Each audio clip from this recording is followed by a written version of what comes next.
Pujian kita dan syukur adalah untuk Allah Subhanahu wa taala. Salawat dan salam kita untuk Rasulullah sallallahu alaihi wasallam. Yang pertama sekali, rasa syukur kita yang mendalam kepada Allah Subhanahu wa taala. Setelah itu, salawat dan juga salam untuk Habibillah Sayyidina Muhammad Rasulullah sallallahu alaihi wasallam. Sebelumnya, orang mengatakan yang berhak menjadi pemimpin adalah orang yang memiliki kecerdasan emosional. Siapa yang memiliki kecerdasan emosional, dialah yang akan memimpin. Apakah dalam skala kecil ataupun dalam skala luas, sampai dalam skala mikro sampai kepada skala makro. Tetapi kepemimpinan mereka ternyata sangat penuh dengan kekurangan. Mereka memimpin tapi tidak dengan hati. Mereka memimpin tapi zalim, semena-mena, otoriter. Mereka memimpin tapi jahat. Mereka memimpin tetapi culas. Mereka memimpin tetapi ganas. Mereka memimpin tetapi menghabisi dan merusak. Emang mereka pintar, tetapi mereka memimpin membawa kepada kebinasaan. Dan mereka akhirnya menumpahkan darah dan membuat kerusakan. Makanya kata Allah SWT, Allah tak izinkan orang kafir memimpin di muka bumi ini. Mereka mungkin bisa jadi secara emosionalnya pintar, pendidikannya tinggi, tapi mereka kering dari spiritual. Makanya ketika dipelajari sejarah keemasan Islam yang lamanya ribuan tahun, ternyata kepemimpinan di dalam Islam itu memenuhi kriteria emosional mereka punya. yakni karakter memimpin itu muncul, tetapi spiritual mereka terbaik. Sehingga lahirlah kuntum khaira ummah ukhrijat linnas. Pengakuan siapa ini? Ayat ini pengakuan dari Allah. Untuk siapa? Untuk generasi yang diasuh oleh Nabi Muhammad. Pertanyaannya, generasi yang diasuh oleh Nabi Muhammad ini tamatan universitas apa tidak? Tolong dijawab.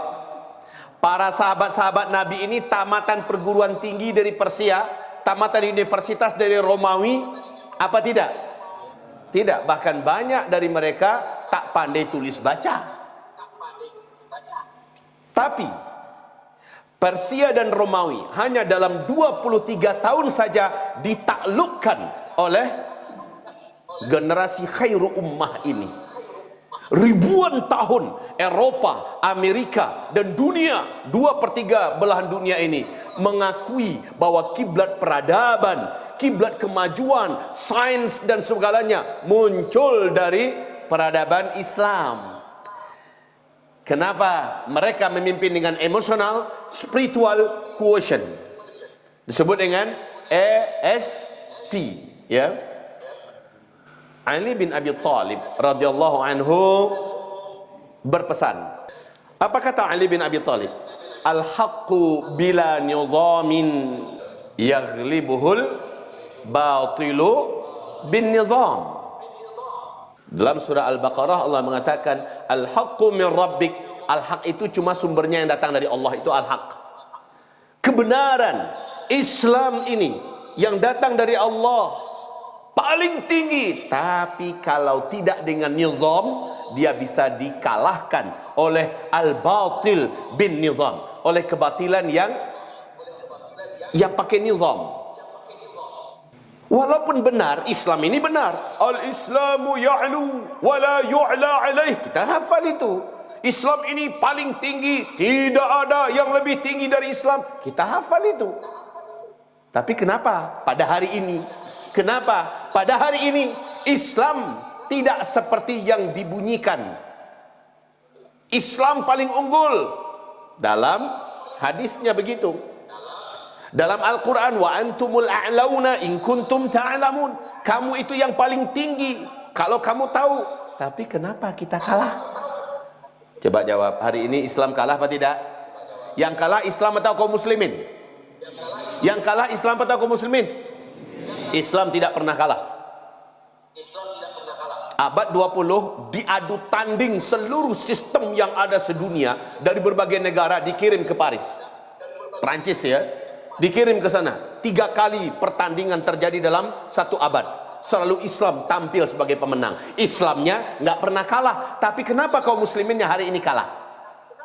Kembali kepada hadis Ali bin Abi Thalib tadi, al-haqqu bila nizam yaghlibuhul batil bin nizam. Kebenaran seunggul apapun kebenaran yang ada ini, kalau diemban tidak dengan nizam, pasti akan dikalahkan oleh kebatilan yang menggunakan nizam. Nizam itu apa artinya? Kalau secara arti bahasa Arab, nizam itu artinya adalah tersistem. Kalau secara bahasa Arab ya, al-haqqu bila nizam, kebenaran Islam ini bila nizam, tidak tersistem, akan dikalahkan oleh kebatilan yang tersistem. Nah sekarang Buya merenung, sekarang Buya berinisiatif untuk mengurai nizam itu. Kenapa kebenaran tanpa nizam akan dikalahkan oleh kebatilan yang ternizam? Nizam itu rinciannya seperti apa sih? Sekarang Buya berinisiatif mencoba istilahnya menampilkan secara tafsili ya. Ini namanya sebagian daripada ijtihad ilmiah. Semoga memudahkan kalian semua. Nizam itu dalam bentuk apa sih realnya? Buya pecah ya. Nizam ada berapa huruf dalam nizam? Apa yang 4 itu? Bagus, benar. Apa itu? Huruf nun. Apa lagi? Zo. Apa lagi? Alif. Apa lagi? Mim. Coba lihat ya. Kalau kita punya nizam terdiri dari nun, zot, zo, alif, mim ini, kalau kita punya, tidak ada di alam semesta ini yang mampu mengalahkan kita. Sudahlah kita benar, kita ternizam lagi. Tapi kalau kita tidak pakai nizam, musuh yang pakai nizam, dan musuh ini jahat, batil, mereka yang pasti akan menang. Lalu apa itu nizam? Nun, nisaj, orangnya disebut dengan nasij. Nun, nisaj. Arti nisaj itu apa? Arti nisaj itu 1, terencana. Arti nisaj yang kedua, rapi dan tertib.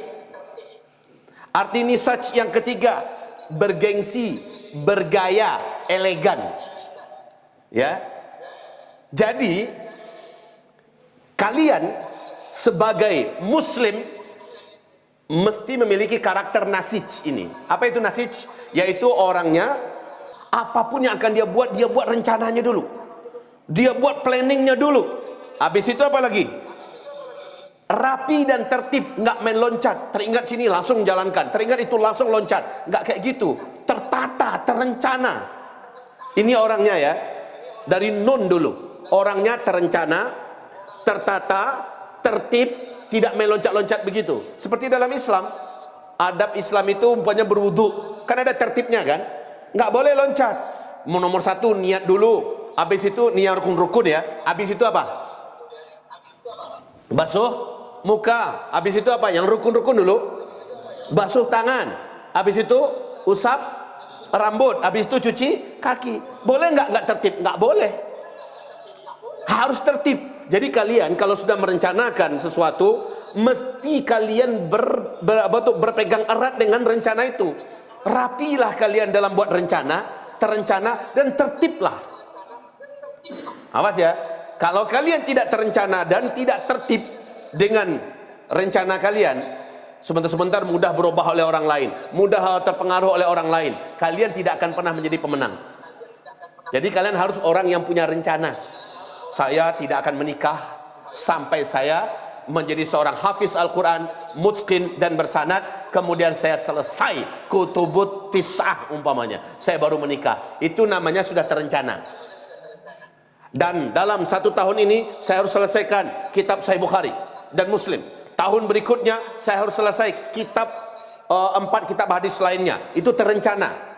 Kalau begitu harus tertib, jangan sampai loncat. Nanti orang mengatakan, wah ilmu ini bagus, universitas bagus. Kita udah lari dari rencana kita. Ini orang tidak akan pernah sukses.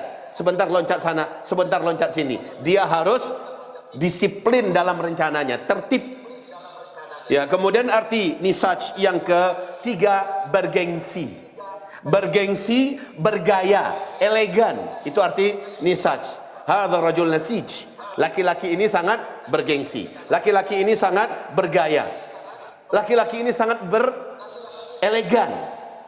Jadi kita membawa kebenaran ini mesti elegan. Membawa kebenaran ini mesti elegan. Mesti elegan. Ketika ditawarkan orang kepada kita, yuk kita pacaran. Orang yang elegan berkata, pacaran dalam agama terlarang. Itu elegan itu. Itu keren. Ketika dia berani mengatakan dalam agama pacaran haram. Minumlah ini tanda laki-laki dia minum ini. Apa ini? Ini bir. Ini adalah tua. Orang yang elegan, orang yang bergengsi, maaf, itu minuman orang-orang hina. Itu minuman orang-orang rendahan. Dan kami umat Islam diharamkan meminum ini. Elegan. Ya.